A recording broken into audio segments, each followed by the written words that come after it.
Hello and welcome to Merciful Love. Today I want us to talk about what we focus on, the thing that we put our mind on. Because personally, when I was now looking at my patterns and how I react to things, I came to realize that I used to focus on the negative happenings of my life for some reason. I used to always remember, like it's so easy to remember what negative thing someone did or a negative experience that I had. And each time I used to think about these things, at some point it made me think like my life was a continuous life of suffering, which is not really true. There has been suffering, but it has not like been continuous, like from day one. It has been like at a certain age something tragic happened, at another time something tragic happened, at another time.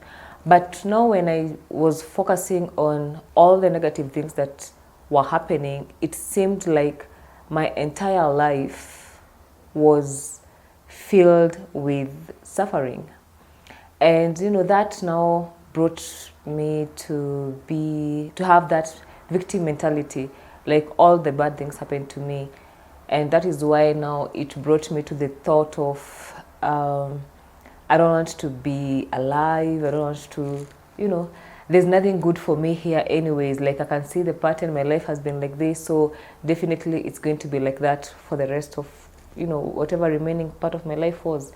And that was why at some point I was feeling like the only way to end these experiences, because it's clear this is what my life is going to be, was maybe to just end it myself. But now, the other day, I sat down and I decided now to write these events down. I decided to write everything that I felt was negative or was not good that has ever happened to me, and write it all down. And we see what part of my life it takes. Does it take a quarter of my life? Does it take half of my life? Does it take 3/4 of my life? Like that. And then I'll be able now to see if really what my mind is telling me is true. And I wrote some things down, the core negative traumatic events that have happened. And when I when I tried now to quantify them in days or in years, I was surprised to find that it wasn't as much as I always thought it was. I always thought like 80% of my life has been suffering. But when now I sat down and I called the events by name, writing them down, listing them down, I came to realize that it's not that long. Only that my focus has on the events has been continuous, has been long. Because what happens when you focus on that event, the negative occurrence that happened, you go back now to feeling that pain over and over again. That event happened once, but now each time you remind yourself, each time you keep remembering, each time you keep focusing on it, you feel the pain again, over and over again. And that's why it will even make you sick, like you'll even fall sick because of putting yourself in that situation, putting your body in that situation. Because what happens, whatever happened, the pain that you experienced the first time, if you keep visiting that place, if you keep going back to feeling the experience again, you experience the pain all over again. And that is not good for your body, that is not good for your mind, that is not good for your emotional health. And at the end of the day, you end up being a sad person, like I was always sad. You end up being a bitter person because you feel like an injustice has been done to you. You end up having suicidal thoughts because you feel like this life has been against me for the longest time, and I don't want to experience it anymore. But in real sense, it was one incident that happened, but then again, you keep replaying that tape, you keep replaying that movie, you keep replaying that experience for yourself. And the mind doesn't have a way of knowing this is a past experience. It just experiences it as if it is happening now. So I learned very late in life, and that's why I'm sharing it with you guys, and also for myself to remember in future, that when something negative happens, yes, it has happened, but don't torture yourself, don't punish yourself by taking yourself back to that environment mentally, because your body will not know that it is in the past. I know someone, a relative of mine, she fell sick. She became senile, and what will happen to her was that before the family now realized what was happening, what will happen to her is that every time she will just fall sick, all of a sudden, she will be taken to hospital. They will try to find what's wrong. Tests will be carried, scans, x-rays, everything, but the doctors could not find anything. And this went on for a very long time, until now one doctor suggested that they go see a psychiatrist. So when they went to see a psychiatrist, that's when they came to realize that the woman was suffering from senility. So it's like her brain was replaying all her major traumatic life events. If she never had an accident, there's a time she fell, the way she was in the kitchen and she was trying to get firewood from where firewood is kept on top of the roof, and she fell and broke her leg. So her brain will remember that, and then she will feel the pain again. And that thing may probably happened 20 years ago, but she will feel the pain afresh now, and she will shout, she will cry, she will be in distress, and everyone will take her to hospital, but the doctors could not see any broken bones, but she will swear that she has a broken bone. If she never had malaria at any point, the brain would now take her to that experience, and she will even have a fever. She will feel like she has a fever, but when you take her temperature, the temperature is okay, but for her, she will say that she's burning up. And that is the brain does not have a way of knowing this is the past, this is now. So whatever you focus on now is how now the brain will respond. The brain will respond as if that is happening now.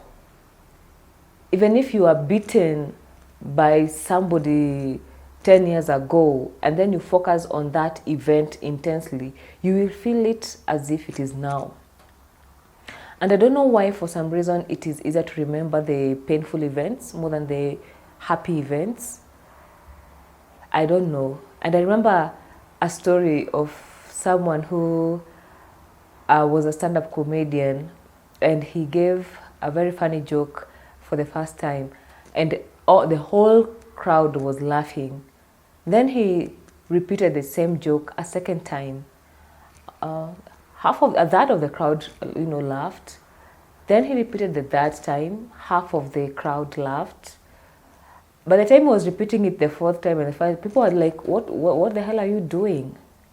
We already had that joke." But when we are hurt, we keep repeating that hurt over and over again, as if it happened yesterday. So whatever you focus on is what you will feel at that moment. If you focus on a very sad event, for example, when you lose someone, a loved one, and some people, we are told you cannot tell someone how long they are going to mourn, but when you focus so much on that feeling, definitely you'll feel sad afterwards. The more you focus on that, death or that experience of death, the more sad you feel. The more you remember how you are left or whatever, that is how you are going to feel.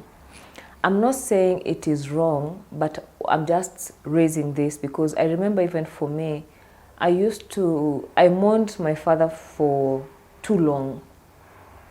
I don't know if that makes sense. I mourned my father for too long. Like I'll just sit and I would ask him, like, why did you leave me? Like, why did you abandon me? And I would just have a flashback of the day I realized he's not coming back, because I was very tiny. I was around 4 years. And I carried that until I was, until recently. Until very recently is when I stopped now, mourning him too, like, focusing on that abandon. Because what happened with me is that I was very young. We were very close. I was his youngest child, and we were very close. So, like I think I've said this before. We were so close that even my mother was not allowed to discipline me. If I did something, they had to wait for him to come back, for him to discipline me or to report me, or that kind of thing. They were not allowed. Nobody was allowed to even discipline me. So one day, my mother beat me. My mother whooped me, and I was shocked. Like, you are not allowed to do that to me. You're not allowed to beat me. You're not allowed to whoop me. And my response was, I started calling my dad's name. I started calling out for my dad. Like, dad, dad.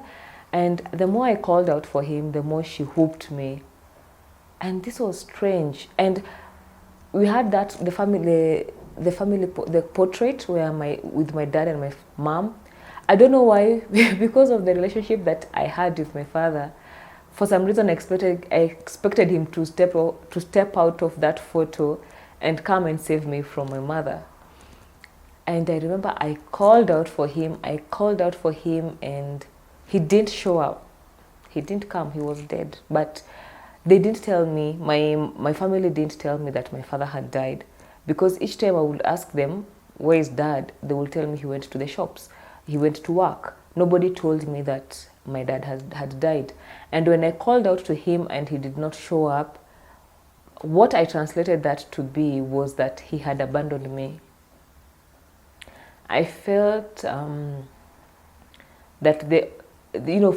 to me he was like God, like he was my everything. And when I called out to him that day, because I was getting killed, he didn't show up. And in my brain, it translated to being abandoned, in the most abandoned and betrayed. Like, we were a team.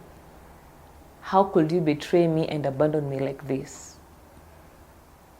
And every day from that point, every day I will be whooped, or every day something negative will happen to me because of maybe my mom or whatever.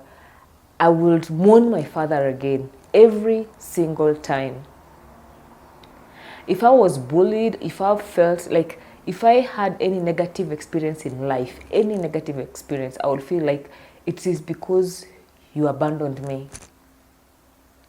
Yes, later in life, I came to learn that he had actually died, but I did not know how to process this information because it came in too late. I think I mourned him well around 2 years ago. That's when, like, I took that, I stopped seeing him as a person who abandoned me, and seeing him as someone who just died. Like, if he were alive, he probably had come to save me or something, but he was not in a position to do that. But you see, I carried this pain for so long, and I was unhappy for so long.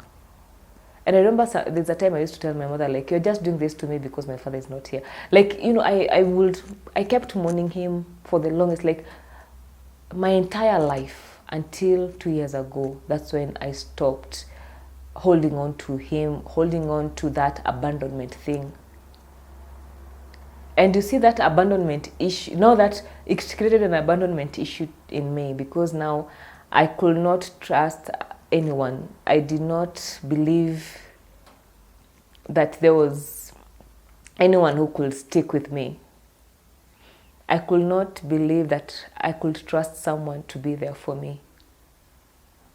I could not, like, every time, even like even if I called someone and they did not pick up, like, to me it would translate to something totally different. Like, they have already left, they have already abandoned me.